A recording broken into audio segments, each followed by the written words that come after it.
Hello అండి. గాలిపటం చాలా బాగా ఎగురుతుంది అనుకుంటున్నారు కదా! దీంతో మేము ఎన్ని తిప్పలు పడ్డాము. ఈరోజైతే రైస్ తొందరగానే పెట్టేసానండి. రైసుని పప్పుచారు పెట్టేసాను. కాళ్ళు బాగా లాగుతున్నాయి.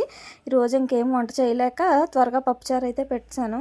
ఈ 2 అయితే అయిపోయినట్టే. కావాలంటే పిల్లలకి నేను మళ్ళీ ఆమ్లెట్ పైన మిన్నీస్ అన్నీ గాలిపటం ఎగరేస్తున్నారు. వాళ్ళని చూడడానికి వెళ్ళాలన్నమాట. అంటే గమ్మున పిట్టగోడ దగ్గరికి అదే వస్తారని భయం నాకు.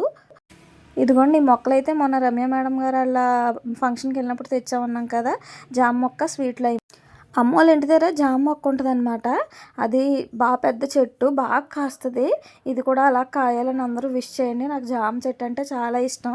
నాకు ఒరిజినల్ స్లాంగ్ వచ్చేస్తుంది. అమ్మ వాళ్ళది పల్లెటూరు. నేను అక్కడే పెరిగాను కాబట్టి నా ఒరిజినల్ భాష అయితే వచ్చేస్తుంది. నేను ఇలా మాట్లాడడానికి చాలా కష్టపడుతున్నాను.